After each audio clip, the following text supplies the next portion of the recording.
Bien, bonsoir tout le monde, merci beaucoup d'être nombreux et je pense qu'on sera encore plus nombreux tout à l'heure.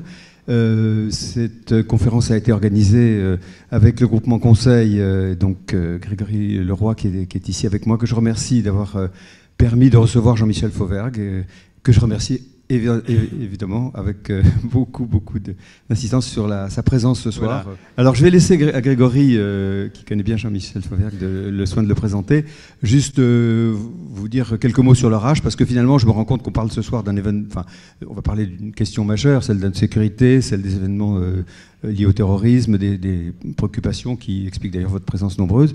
Je voulais vous dire que leur âge, c'est un moment où on échange sur des sujets très variés, qui éclairent tous ces changements actuels du monde, et il y en a énormément, en particulier. Et c'est grâce à vous, grâce à votre présence, que ce cycle de conférences peut continuer. Et donc, je vous en remercie particulièrement. On a eu les 18 derniers mois ont été particulièrement riches. On a eu récemment Jean-Louis Etienne, l'explorateur, qui a été passionnant. On a eu des gens comme Boris Cyrulnik qui nous parlait des familles au XXIe siècle, donc c'est de société. On a eu des philosophes, André Comte-Sponville. On a eu le plaisir de voir Pascal Lamy sur des questions de géostratégie. On a vraiment eu un panorama très complet de différents sujets qui permettent de réfléchir à toutes ces questions qui peuvent nous préoccuper dans le monde d'aujourd'hui. Et ce soir en particulier, c'est un sujet évidemment un peu plus chaud. Voilà, et puis juste vous dire deux mots sur la prochaine conférence que nous organisons, parce que l'année n'est pas terminée. Nous avons encore une conférence le 8 décembre, si je ne me trompe pas, avec Cynthia Fleury. Alors, vous ne la connaissez peut-être pas tous, c'est une philosophe remarquable qui va nous parler de l'importance, l'irremplaçabilité de l'individu dans un état de droit, une question aussi qui évolue dans cette période un peu agitée du monde. Donc notez-la sur votre agenda parce qu'elle peut paraître un peu aride dans ses propos. La philosophie pure est difficile, encore quand on a reçu André Comte-Sponville, je crois que tout le monde a été enthousiasmé par sa capacité de se mettre à la portée de non-philosophes, et je pense qu'elle fera pareil. Donc le 8 décembre, je serai heureux de clore l'année avec sa conférence. Voilà, donc ça a été vraiment...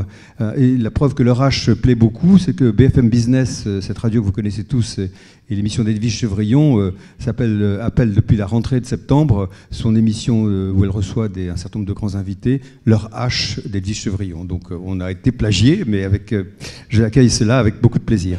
Voilà, merci, et je passe la parole à Grégory pour vous présenter notre conférencier.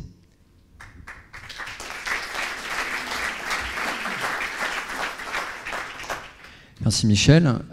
Donc Grégory Leroy, je co-préside le club conseil au sein d'HEC Alumni. Le RAID a une histoire qui débute il y a 30 ans, et notamment fin 1985, avec la prise d'otage du palais de justice de Nantes. Et je voulais remercier Jean-Michel Fauvergue, qui vient ici pour marquer cette année 2015 avec nous, avec HEC Alumni. Les équipes du RAID, par leurs actions, sont pour nous, pour moi et j'espère pour l'ensemble de la communauté HEC Alumni, une source de stratégie d'excellence. Stratégie pour mener des femmes et des hommes, pour négocier, pour intervenir dans des situations extrêmes. Vous êtes plus de 400 à aller découvrir les stratégies de Jean-Michel Fauvergue sur la chaîne vidéo d'HEC Alumni. Et je vous remercie pour votre confiance par rapport à ces thèmes qui ont été évoqués. Le fait en se rendant compte que parfois c'est impossible de réussir seul, de conjuguer les phrases d'action à la première personne du pluriel avec le « nous » qui est propre au RAID.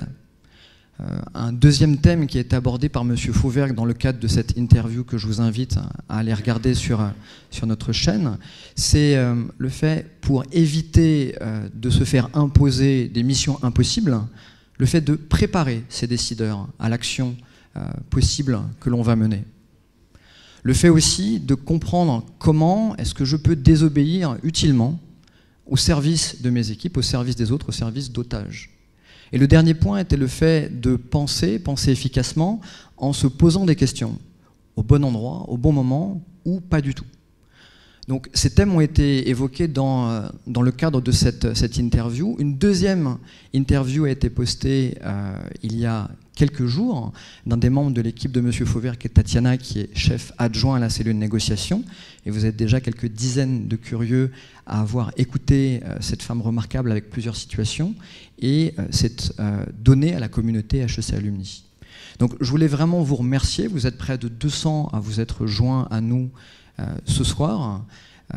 Vous remercier au nom d'HEC Alumni, au nom de leur H, organisé par Michel et par l'ensemble des équipes, et par le Club Conseil, pour venir écouter, pour venir échanger, questionner, et en tout cas s'intéresser aux stratégies du RAID avec Jean-Michel Fauvergue, qui est son directeur. Bonsoir à toutes et à tous.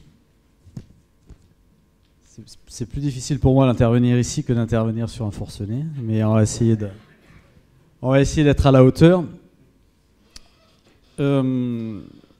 Devant ce public prestigieux, d'écoles prestigieuses, j'ai voulu essayer d'innover et de présenter les choses un peu différemment.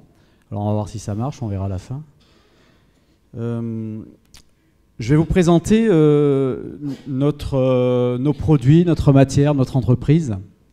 Et je vais vous la présenter d'abord en vous parlant de la matière, ce sur quoi on travaille, les produits que l'on façonne.